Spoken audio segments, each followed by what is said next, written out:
Hello friends, welcome to Shiksharthi. In this session, we shall discuss about earthquakes, internal structure of the earth and volcanoes. So let's begin today's session. So we all know the basic thing about earth. How can we define it? Earthquake is a vibration which starts within the surface of the earth, and the waves which are generated during earthquake are called seismic waves. That is why the instrument that is used to measure the intensity of the earthquake is known as seismograph, and the unit in which it is measured is known as Richter scale. We also heard about different terms whenever earthquakes arise. The most common terms are focus and epicenter. So what is focus in terms of earth? It is that point within the surface of the earth from where the seismic waves originate, whereas epicenter is that point on the surface of the earth which is present perpendicularly above the focus.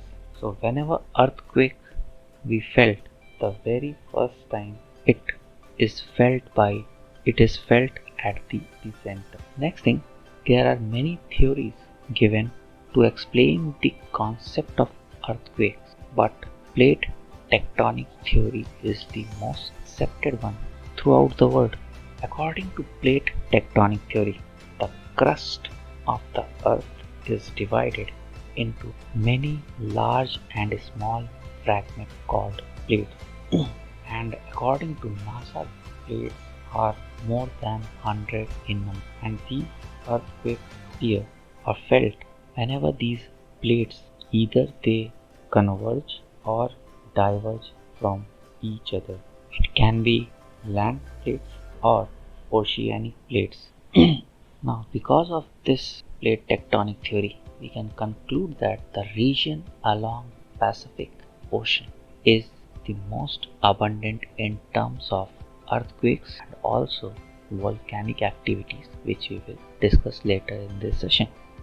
More than 60% of the world's earthquake comes in the region along Pacific. Japan, New Zealand, Chile, Ecuador, Philippines, Western US.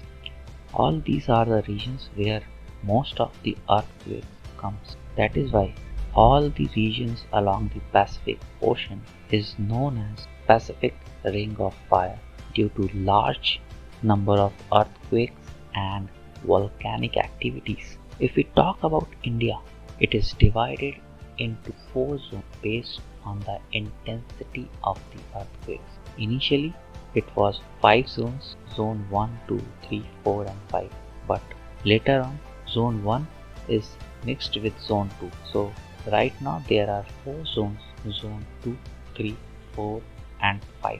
Zone 5 is the max intensity and zone 2 is least. In India, Kutch region in Gujarat, entire Himalayan belt from Jammu Kashmir to North and Andaman and Nicobar Island region comes under the 5 earthquake intensity. Delhi comes under the zone 4 and most of the southern India comes under the least intense 2. So remember these basic things about earthquakes. So next we will talk about volcanoes. But before that, we will talk about the internal structure of the earth. Earth is divided into 3 different crust, which is the solid outer part of the surface. This layer is also known as Cl because of the abundance of silica and aluminium.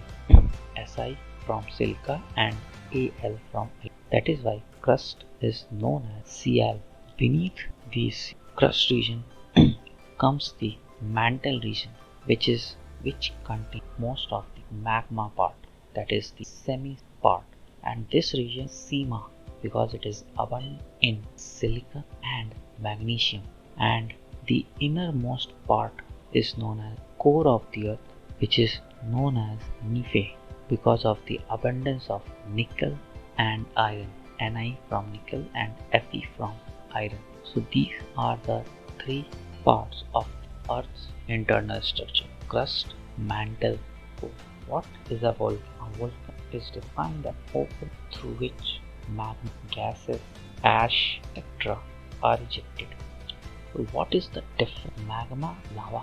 There is absolutely no difference. Magma, and there is only one difference, that magma, it is called when it is present within the surface of the earth. But after the volcanic activity, that same magma, when it comes over the surface of the earth, is known as lava. So magma, when it is within the surface of the, and lava, when it comes out after the volcanic eruption and over the surface of the earth, it is known as lava.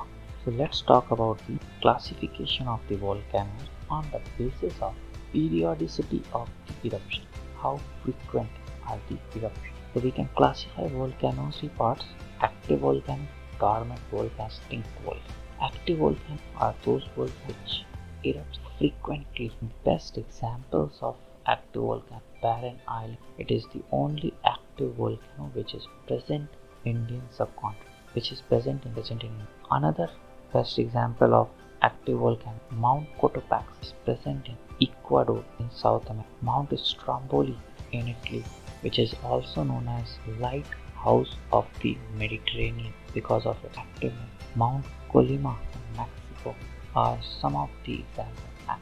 Second type of volcano, that is dormant volcano. These remain inactive but when it erupts, causes very heavy destruction. Inactiveness can be 2-3 years, maybe 50 years. The best example of dormant volcano, Mount Fuji in Japan. In India, Narcondam, again in Andaman Nicobar, is the only dormant volcano.